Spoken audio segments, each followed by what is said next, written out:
Hello, you're very welcome to Southwest College and the Health and Social Care webinar for levels 2 and 3. We provide a range of programs across these levels, and hopefully you'll find this presentation very informative and engaging. So, as regards the key speakers today, I'll be presenting today. My name is Alistair McCarley. I'm Head of School for Health and Social Care.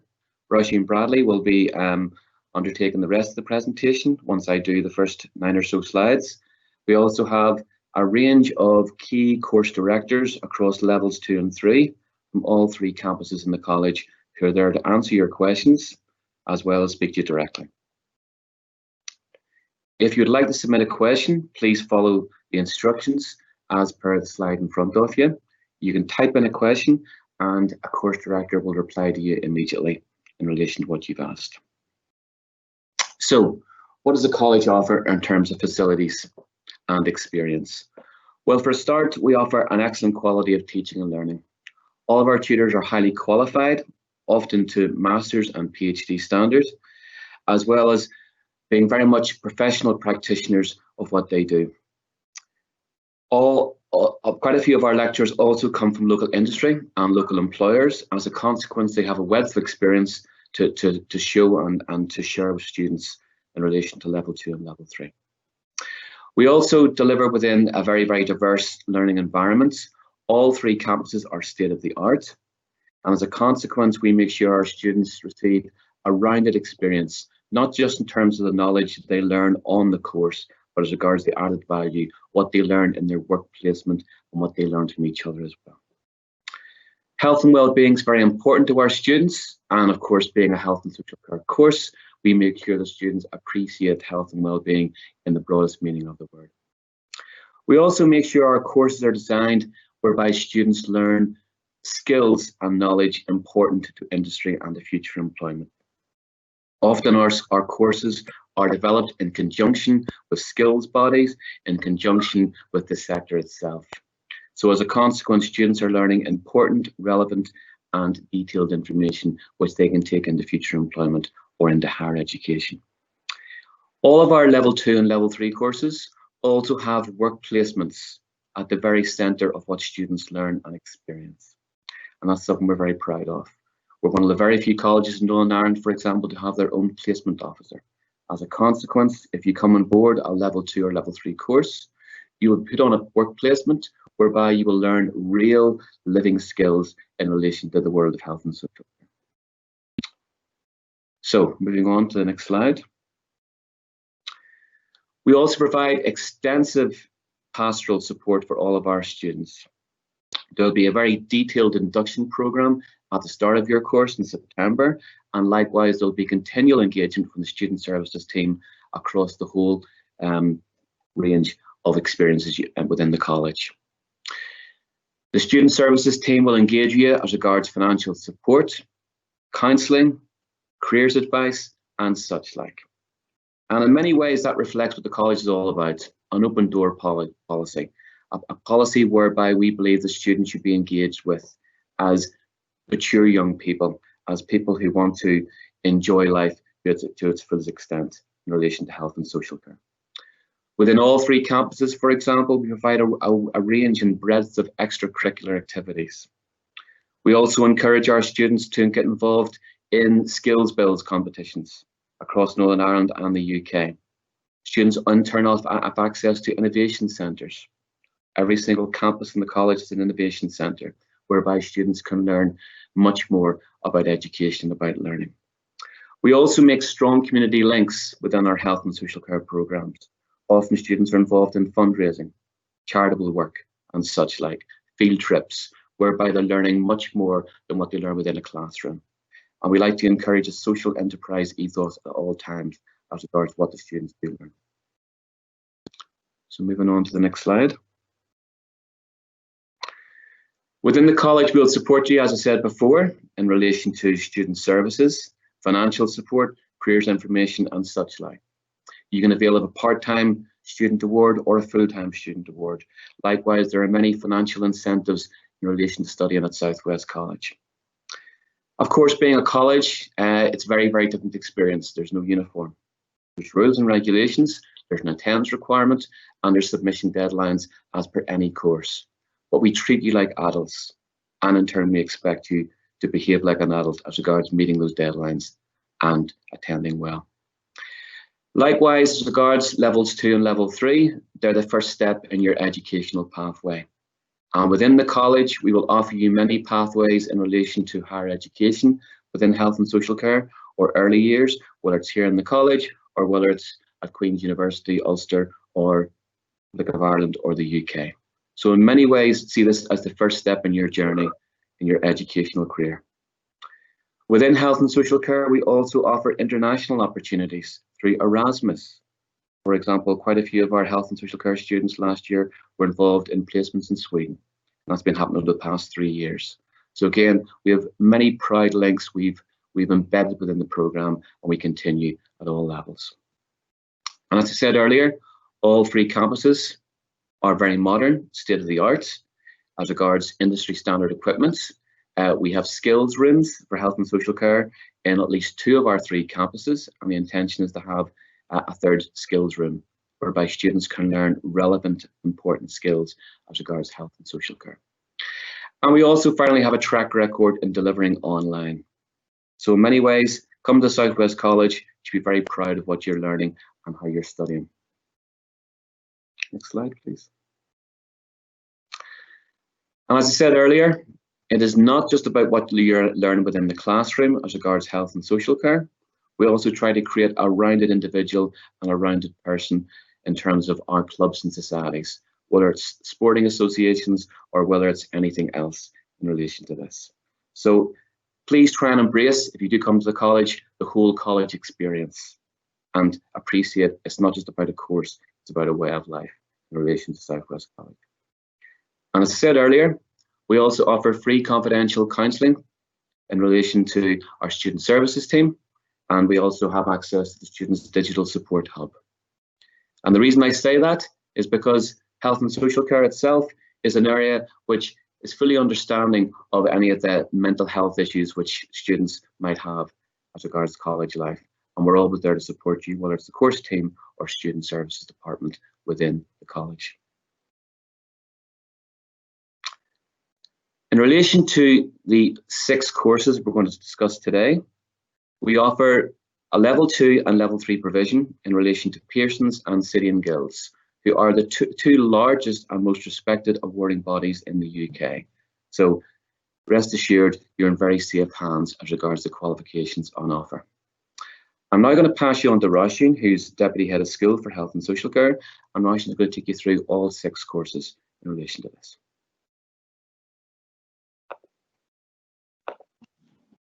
Good afternoon, everyone. You're very welcome. And I will take you very briefly through the various courses that we have on offer. Feel free to pose a question in the chat as we go along, and some of the members of the team will come back and answer that. We also have a very dedicated team of people who can also respond after this webinar to any queries you may have. So feel free to email myself or any of the health and social care team that's on with us today, or you will see them named within the Southwest College website, and they will speedily return your query. So if we start and look at the first slide with regard to the Pearson Level 2 Diploma in Health and Social Care. I suppose one of the things that I want to say to young people out there at 16 years of age in this difficult time that's in it, it's difficult for 16-year-olds anyway, going through GCSEs and A-levels. But this particular year has been very challenging. I'll not mention the word because we're here so many times, but all I can say is the people that are due to receive their GCSEs and A-level results this year are a particularly strong, resilient bunch of people to have got to where they are today, given all their circumstances. So in the event that you may not do as well as what you would have expected, believe you me, there's always a course for you. It may be a different path that you had thought about travelling. It may take you slightly longer, but it will still get you to your destination. So be assured, regardless of your results, there's a path for you and a destination at the end. That is, if you have vision and desire and motivation to follow that. So if we look at the Level 2 Diploma in Health and Social Care programme, this is predominantly a one-year programme. And there are 7 core units within this module with 2 optional units. And some of the units that we study in the Level 2 Diploma is the likes of communication. And it's not just communication, it's effective communication, because we have to know how to communicate effectively with a range of people who have a range of communication needs. There's also a unit of study in carrying out research, and this at Level 2 is the start of the basis for some of your later study at university, etc. And there's also units on vocational experience, and that is related to your work placement. So those are just some of the units of study within the Level 2 programme. And if we move on to the assessment, one of the biggest advantages of the assessment in this programme is it is predominantly assessed as you go through your course. So it's a continuous assessment. However, I do have to add there are 2 units of study that are externally assessed by the awarding body. Now, you are adequately prepared by the tutors for those tests, and we generally have a good success rate for students, even though it is externally tested exams. So if we move on to the next slide, perhaps. Yeah, placement, you'd heard earlier Alistair talking about placement and project-based learning being a particular focus of the health and social care provision, and that's certainly the case. All of our courses have a placement component, and in this Level 2 provision, students are required to undertake 60 hours of placement in a health and social care setting.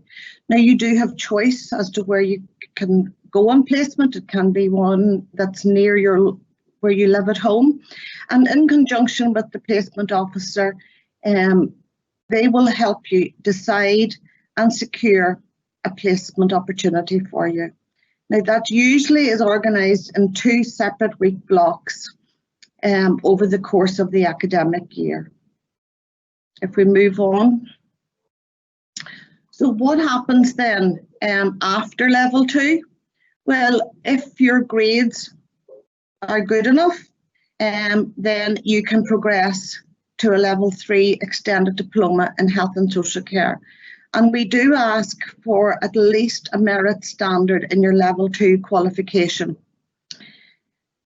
Basically, in order to meet the challenges of a course which is equivalent to 3 A levels. Some students actually transfer to the City and Guilds Level 2 Health and Social Care because they want to pursue and develop more practical skills in the care environment. So if we move on to the next slide. So the Level 3 Extended Diploma then, this is equivalent to 3 A levels. It's a 2-year full-time programme of study, and there are 8 mandatory units of study. These include anatomy and physiology, working in health and social care, promoting public health are just some examples. And some of the optional units of study that students have the opportunity to undertake are understanding mental well-being, sociological and psychological perspectives. If we move on to the next slide. So within the Level 3 qualification, which will be new to us for this academic year. However, we have a long history of running the Level 3 qualification. There are 4 units which are externally assessed, and the remaining units are continuously assessed through written assignment, project-based learning, etc. Within the course. So throughout your course, you do have a fair idea of the progress you're making in each assessment for each module. Okay. Likewise, placement, there's 100 hours of placement required for this programme, and that's over a period of the course of 2 years, usually organised in week placements as well, blocks of week placement. Some students actually undertake volunteering experience on days that they may not be timetabled in order to add to their placement experience and also to build up their repertoire of voluntary work that goes very well whenever they are applying through UCAS for university places. So if we move on, where do these students progress to? Where can you go after you do your Level 3? Well, the world's your oyster really, and depends on your choice of career, etc., and what you yourself want to do. Many students will progress to university, and they undertake programs like nursing, social work, psychology, teaching, and these are only just a few examples. I mean, some people go into housing, some people go into criminology. As I say, it's wide and varied.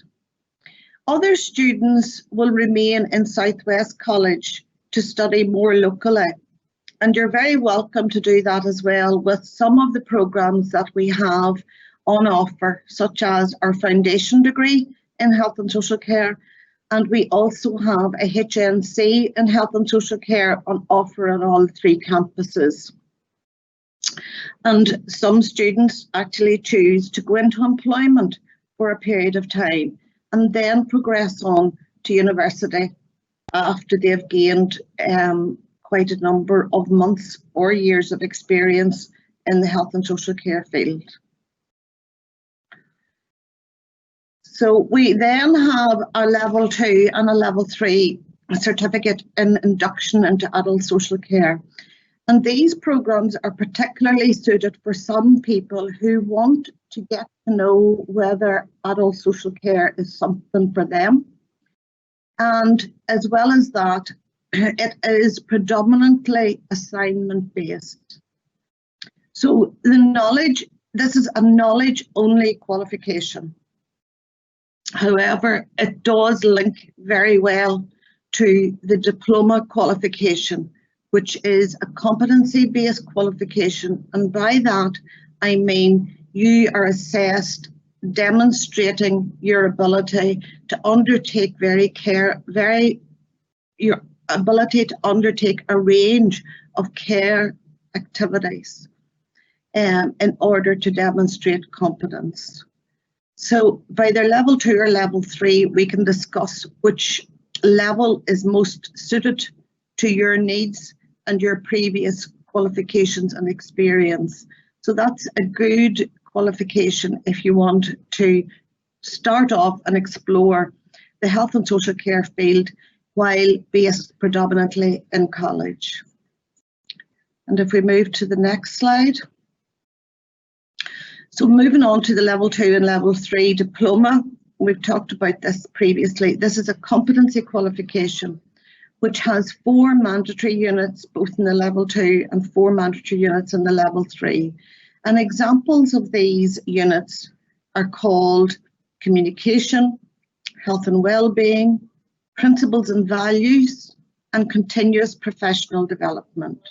So even though we're starting off at Level 2, we have to continuously professionally develop ourselves at Level 3, Level 4, Level 5, and even beyond whenever we've actually qualified for quite a number of years. Continuous professional development as part of our working life. And then students have an opportunity then to study a number of optional units depending on the field of care that they're in. be it care of someone who is in mental ill health, or be it someone who is working in a nursing home and wants to focus more on perhaps the likes of person-centred care in the nursing home. So if we move on to the next slide. How are students assessed during their level 2 or level 3? And as I said before, there is some written work involved in these programs of study, but the main focus will be an assessor observing you in the workplace, carrying out skills that relates to the particular care that is required for individual clients. In the diploma qualification, there is a requirement to attend placement 3 days per week. And that is to build up your expertise in skills and knowledge required. It's to build up your knowledge of the clients. It's to help the clients get to know you, so that this is quite a natural environment for you to work in, and that the client's value base is being adhered to at all times. So where would you normally go in placement? Well, it could be a nursing home, it could be a residential setting, it could be in a day centre, it could be with adults with special needs, or it could be in an area where clients suffer from mental ill health. So depending on your particular interest in the range of care that is available, then we can tailor the programme to suit your needs. So where do people progress to after their level 2 and level 3? Some people who complete their level 2 health and social care progress to level 3 City and Guilds health and social care.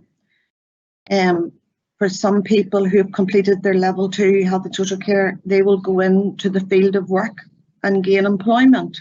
And often our students actually gain employment even whilst on placement. In the care environment, if they are demonstrating to the care organisation that this person is worth holding on to, our students often gain part-time employment, and then on completion of their qualification can gain full-time employment. Likewise, with level 3, people can gain employment, or some students go on and undertake the Access programme or the foundation degree in health and social care, depending on their previous qualifications that they have under their belt. Some students who go in at level 3 can actually be working in a supervisory capacity, because that is what level 3 is tailored towards. Okay, so if we get the last slide. So how do we go about applying for these courses? Well, you can see on the South West College website an apply button, and if you fill your online form in, some of the members of staff on the team will get back to you with regard to either an interview or perhaps more importantly, whenever it comes to your results, presenting your results. Now is the time for me to stop talking and for you all to ask some questions. So does anyone have any questions they would like to ask?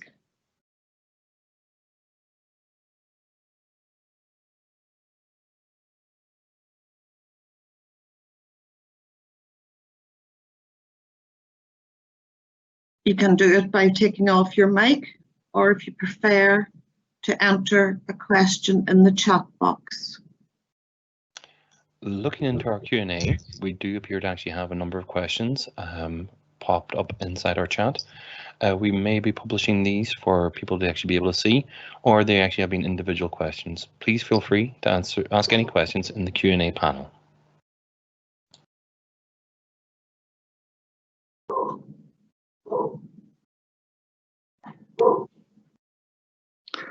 Sorry, Roisin, there's some questions I've already answered. Maybe if you want to just discuss them without mentioning who's been posting these. Okay. It might kick off some conversation. Okay, so we have a query here and it relates to placements. Who finds them? Myself or the college? Any financial support from bursary? How do we find out what there is and how to apply?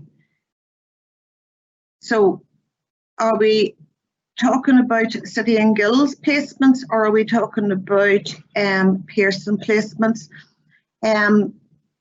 Really, either way, if it's not the placement officer that can assist with the placement, then it can be one of the members of staff who will assist with placement. Financial support, there certainly is, and Christina, you're an expert on the financial support for the Education and Library Board for students undertaking City and Guilds programmes. And maybe you can come in there with your knowledge of applying for grants. But there also is financial support for students over 19 years of age in the college. And for students under 19 years of age, we have our EMA bonuses, and someone from Student Services can actually help you as well with regard to application to a hardship fund, which we have in the college to help people financially. So Christina, could you maybe talk about your experience of the students who undertake level 2 and level 3 City and Guilds programs who have accessed financial help from education and library boards? Students over the age of 19 can look for what they call a part-time award, because they would be classed as part-time students if they're more than 19 at that stage. And it can be up to £700, which is quite a big amount of money towards your fees. If you have a child under the age of 5, you're entitled to a childcare allowance on that. So that's so that when you're at your college course and you're at your placement, that you can afford that they'll pay for your child to go to creche. At level 3, it's the same. There's the part-time award, and it's the same thing if you're going, you wouldn't be going to placement because all level 3 students are mostly employed. For level 2 students, 16 to 18, or if they have a statement of special educational needs up until 24, they would come under the training programme. And they'll come and they'll get an allowance, and it's immaterial of what money, it's not means tested or anything, of £40 per week. And on top of that, then they will also, if they're within, I think it's outside of 3 miles, but I won't go to court on it. But definitely they'll get travel allowance. So if you're coming from Berra, or if you're coming from Derrygonleyton, Skinner, whatever, you get travel allowance there for that. So and the same then for going to their placement. If it's within outside something like 3 mile, you get a travel allowance. That's really, there's good financial support. And then of course there's the hardship fund, which Student Services and the tutors would help you with if you needed that. Thank you, Christina, for that. Another question that's posed, and perhaps Aisling and Yvonne, maybe you could participate in the response. The question being, if my child has completed year 13 in health and social care, which course would be best to take? Aisling, could I ask you first of all, please?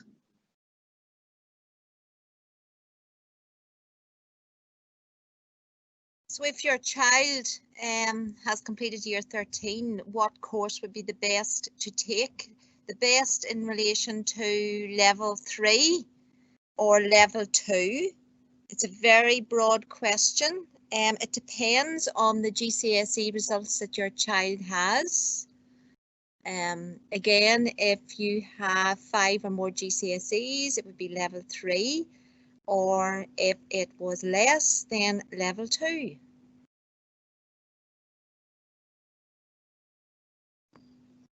Okay, Aisling, thank you for that. And Anne, feel free to comment if any of your questions are not answered fully, and we can direct them more appropriately, or you can email privately.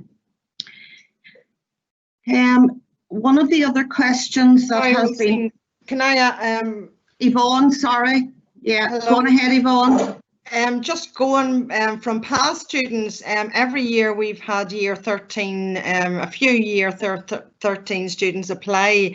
So in other words, they've tried their ASs and realised, you know what, this route isn't for me. And then therefore they come in and chat to us. They have progressed onto the level 3 health and social care, progressed then on to nursing, social work, or wherever the destination is in terms of university and higher study. So, you know, the word options springs to mind here. It's wonderful that school children today have so many options, and they have to be commended as well. Look, at they've tried the A-level route, it's just not working out for them, and then they come to us for the vocational route. So yeah, I mean, if they have the necessary entry requirements for level 3, absolutely they can apply for it. Okay. Thank you, Yvonne, for that contribution.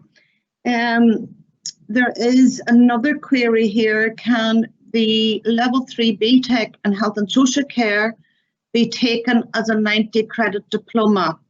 That is the equivalent of 1 AS level.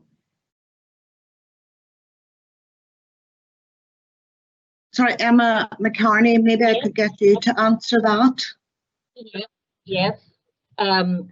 Well, the BTech qualification has changed slightly this year, but we will be offering now the BTech extended diploma. It is a 2-year qualification, but the learners will be registered for the year 1, which is the foundation diploma in health and social care, which is equivalent to 1.5 A-levels, similar, I guess, to the ASs that they would be doing in school. So absolutely, students will be registered for that foundation diploma in health and social care, which is 1 year, equivalent to 1.5.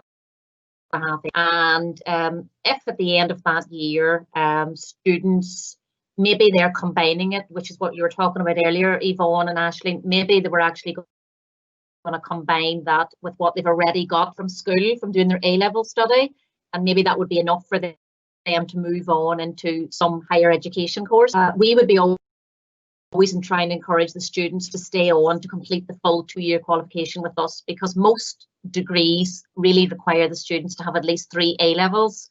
So we would be very much encouraging the students to stay with us for the 2 years. But absolutely, if it's maybe not the right qualification and they want to exit after 1 year, just like A-levels, they can exit with a 1.5 A-level equivalent, which is the foundation diploma in health, and so that is absolutely no problem at all. And again, this will all be discussed with the students. Again, similar to that last query, you know, we'll obviously be involved as tutors and as coordinators, looking at what students are coming in with, what are their backgrounds, you know, what qualifications do they have. Some people might have had issues, you know, with attendance, with they picked the wrong subjects at school. There's all of those things. We've seen everything that could possibly be coming our way, and we will absolutely help 100%, you know, to try and create a very bespoke sort of a qualification, really, as much as we can. So there's definitely scope there, yes. Thank you, Emma. And I see there's another query, Emma, that's very relevant to the likes of yourself, Yvonne and Aisling. But while you're on there, what support's available for students applying to degrees in nursing, where there would be MMI interviews as part of the selection process? And we in the college are fairly familiar with the nursing interviews So Emma, if you wouldn't mind, maybe. I mean,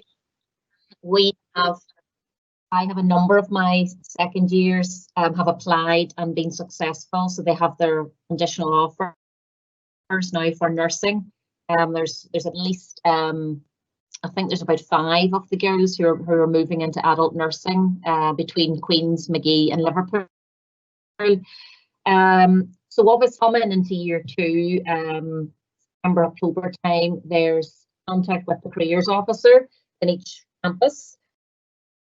There's a lot of work as well done with the course coordinator, who's like a pastoral tutor as well, during tutorial time for students to their UCAS application. They have a lot of help with their personal statements. I mean, again, between the careers officer and the course coordinator, they help the student to put it together, to read it for them, to edit it. We also make sure we've built in some guest speakers coming in, so we will have maybe a local nurse, a social worker. We will have some kind of a virtual link up or blog facility for students to have had contact. I'm just thinking this year I had earlier in the year somebody coming in, and he is a qualified adult nurse, but now works for the Stroke Northern Ireland Association, so was able to come in and really give the students some really good information about not only adult nursing and how to cope with interview, but giving them lots of ideas about the type of skills and attributes and how they might communicate out there, and case studies and things like that, all very, very valuable. So a lot of support from the careers teacher to the year 2, pastoral tutor in tutorials. Then they have mock interviews as well, so they book in again with the careers team here. And we also have somebody coming from, it has usually been Ulster University. They would send down somebody from their nursing faculty.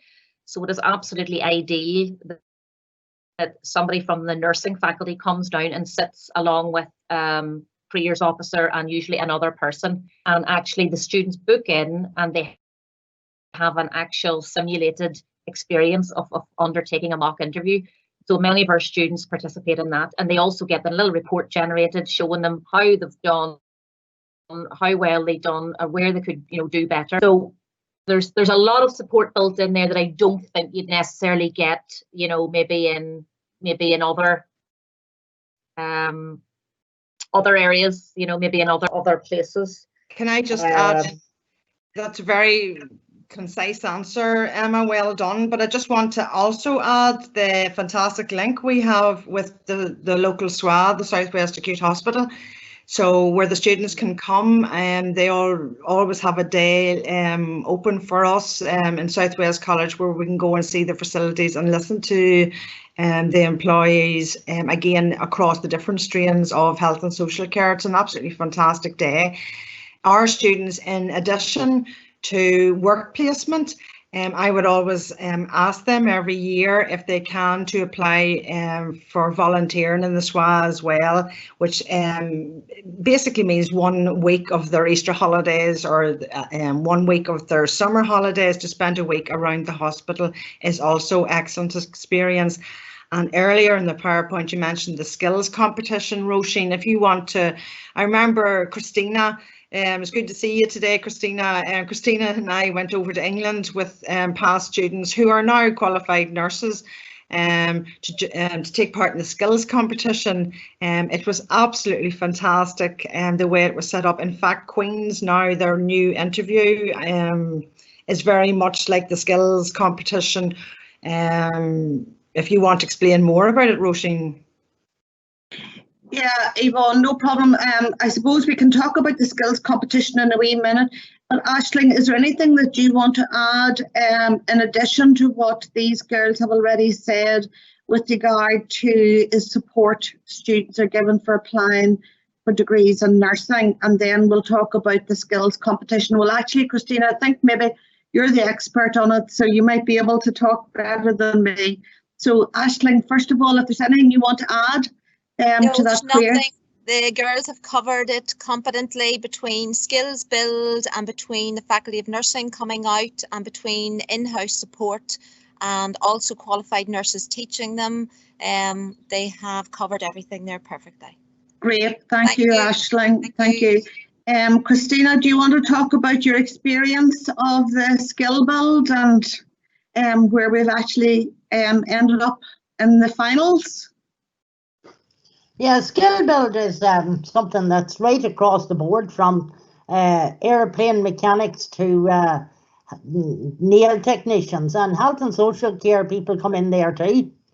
So it's a competition. I say it is a competition, and when these people have developed a really good skills out in placements and in a Skilling or Rome or Dungannon or wherever, we run a competition in house, and the people you have your it's exactly as if you had your patient or your in bed, and we get to have wee tasks to do, and then the people that comes out that can do their person-centered care best moves on to the next one, which is a heat over and it's always over in England because of logistics. It is completely over the UK, the England, Wales, Scotland and Northern Ireland. So we have done a few times. We have done well in the heats. We have got to the final. We've actually ended up, one of the OMA students was 4th overall best got 4th place in, highly commended, in the full of the UK a couple of years ago. This year we were all ready to go again, but the dreaded COVID put pay to that. So hopefully next year it'll run again, and we'll prepare the students. And we do a lot of work with them in the college, preparing them to go, you know, like to go to their placement, to come back, to tell you things, you know, I didn't really, and we have wonderful equipment and everything in the college for to train these people, you know, and to show them how to do things and good skills and all the rest. So that's it. It's a great opportunity. Throughout going through that, to meet people from colleges all over the UK, and it's a fantastic experience for the students too. Okay, can I add to that just that we do actually set up a simulated activity in the college, similar to what the students would experience whenever they go over to Birmingham, to the large complex that they have to go into. And it's from that at 4 or 5 activities where students are invited from across the 3 campuses to participate, and as a result of their responses to questions and their skills that they demonstrate, response to the skills, then they are scored, and it's the highest 3 then from whatever campus then is put forward for the skills competition. I see, Emma, you've responded to a question, will there be interviews for courses? So maybe if you want to, you very appropriately have answered the question, but maybe just want to verbally mention with regard to interviews. Emma Tanner, sorry. Okay, yes, Roisin. So normally interviews take place for level 3 and level 2 health and social care in August, and the same day get results. But unfortunately this year the college is going to be closed. We're not sure what, I suppose, how things are going to look in August. So at the moment it is unlikely that the interviews are going to take place, but if this changes or if there's any more plans, the college will certainly be letting all applicants know what the plan is for that. Okay, Emma, thank you. Have we got any further questions at all from anyone?